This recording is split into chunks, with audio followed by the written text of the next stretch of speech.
took out JFK, former president of the United States. Now, the assassination of JFK was clearly a mark in U.S. history. One has to wonder what would happen if JFK was never assassinated. Was it a turning point in time where we are getting into bleak, dark eras? One can only wonder. Maybe an opportunity of a better future was lost, or there is just more to the story than we'll ever know. But it's one of those big mysteries. And what I find interesting is that Mike Tyson's podcast, in which he was interviewing RFK Jr., to be more precise, I believe it was in 2023. No, wait, 2024, where that interview was Thanos off of YouTube. Disappeared overnight. So I'll play this video here because I think it's important for us to at least find out what's going on here. So let's play this video. Before we do, first of all, shout out to Case Study QB. And actually, I want to pull up this article from RT. Now, Axios has this behind a paywall, or more of a subscriber wall. But RFK Jr. wants to prove CIA had something to do with taking out his uncle. Folks, my goodness. So RFK Jr. is lobbying for his daughter-in-law to become deputy CIA director. Oh, okay, fine. So she can get to the bottom of the assassination of his uncle, President John F. Kennedy, the Washington outlet Axios has claimed. President Kennedy was fatally shot in Dallas, Texas in November 1963. The official investigation identified Lee Harvey Oswald as a sole suspect. But Oswald himself, before something happened to him, said he was a patsy. Oswald himself was killed soon afterwards by a local resident, Jack Ruby. RFK Jr. has long suspected the CIA of being behind the hit. However, RFK Jr. believes that and wants that to get to the bottom of it. An anonymous Republican source told Axios on Wednesday, suggesting this rationale might be behind the proposal to nominate Emeritus Fox Kennedy as deputy director of the CIA. So let's go ahead and play this video from Case Study QB. Shout out to him. This is a tribute in honor of Bobby. I am announcing tonight that upon my election, I will establish a new independent presidential commission on assassination attempts. And they will be tasked with releasing all of the remaining documents pertaining to the assassination of President John F. Kennedy. Robert F. Kennedy Jr. secured approval from Donald Trump, now his current pick to head the Department of Health and Human Services. Now, RFK Jr. is hoping to use his good standing with the president-elect to get another family member into an important role. Axios reporting that RFK Jr. is pushing for his daughter-in-law to be the next deputy CIA director. They write this, quote, RFK Jr. has been telling people that Fox Kennedy would help get to the bottom of the JFK assassination. Two Republican sources told Axios. RFK believes that and wants to get to the bottom of it, one of the sources said, referring to well-worn but unproven theories that the CIA was behind the 1963 assassination of President Kennedy. Kennedy is, of course, the nephew of former President John F. Kennedy, and he has long been vocal about his concerns about the CIA's alleged, in his case, involvement. Now, I think we all know the long-said history of the CIA, okay? It's been involved in a lot of shady plots, coups, and nefarious dealings. Never asked the CIA. It's the involvement with the cartels. I mean, again, it's just something that has happened. Now, the thing is, this investigation, I think, is long overdue. The assassination of President John F. Kennedy is something that is forever going to scar us as a nation. Many would say it was the end of our innocence as a people, but let's face it, there's been many violent situations in this country, but the removal of a president, at least at that point in time, completely unheard of, even though there's been other presidents that have suffered that downfall. Lincoln, McKinley, and then, of course, there was the attempt on Ronald Reagan as well. And yes, even now, President-elect Donald Trump. But JFK stands out the most because since then, there have been so many conspiracies surrounding his assassination. There's never been a clear overall story about what happened on that day, the rhythms and reasons of why. And with so much surrounding the secrecy and how things failed so miserably around it, people have a right to know. He was our president, just like any other president. We want to make sure that we get the full story. It's odd that they've not allowed him to be released. What could possibly be the More explanation? than 60 years after my uncle's death, almost 65 years. Oh, 62 years after his death. And none of the people who were implicated in that crime are alive now. Yes. And the last ones have died off in the last year or two. And so it clearly is to protect the institution. Yes. And that's wrong. And Axios' Steph Kite joins us now to discuss her latest reporting on this. Steph, good morning. Morning.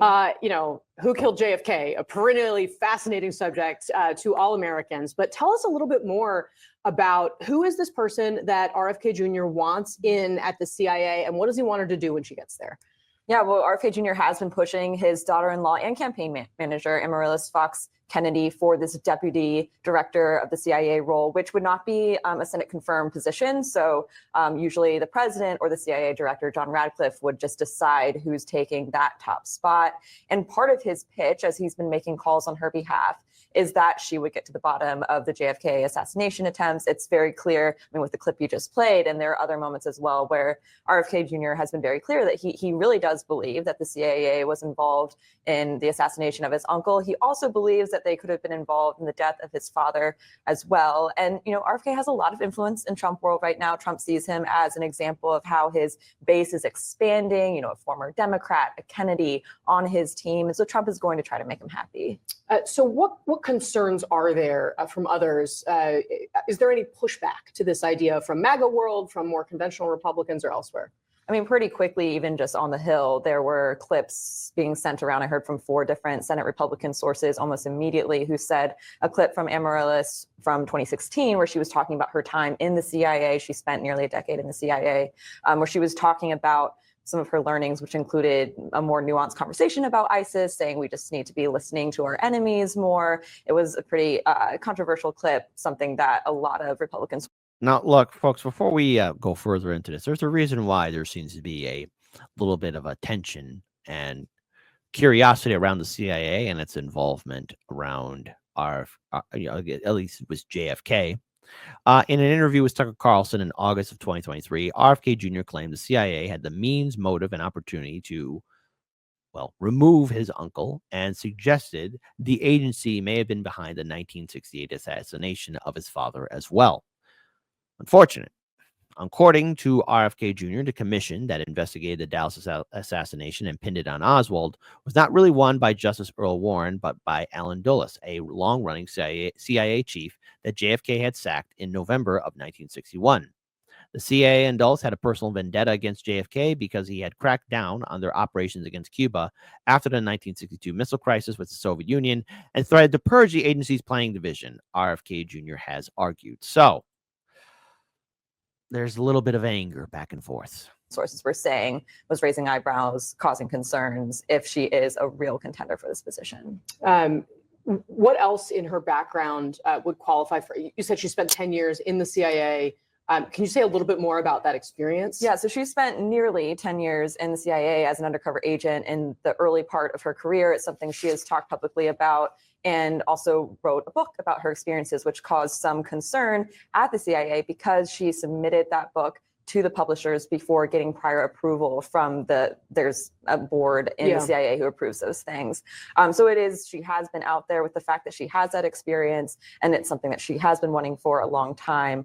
But she does have some views that Republicans are already concerned about. So I think we should probably note big picture that this idea that the CIA killed JFK is a conspiracy theory. Let's just straight up call it.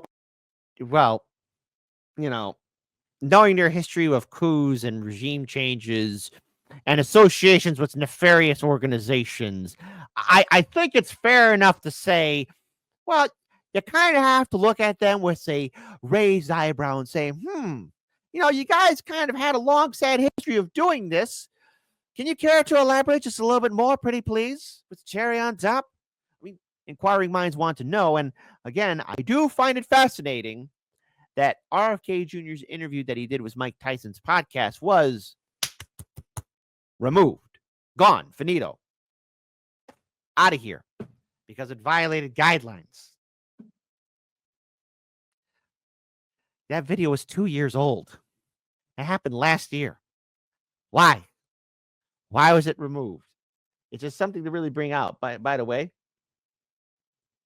I want to bring this up here. Peter version 1. Besides JFK, what about Nikola Tesla's files were taken? Free energy alleged to be taken. Trump's uncle was part of it. MIT engineer. Will we see that? Chances are directions point to no.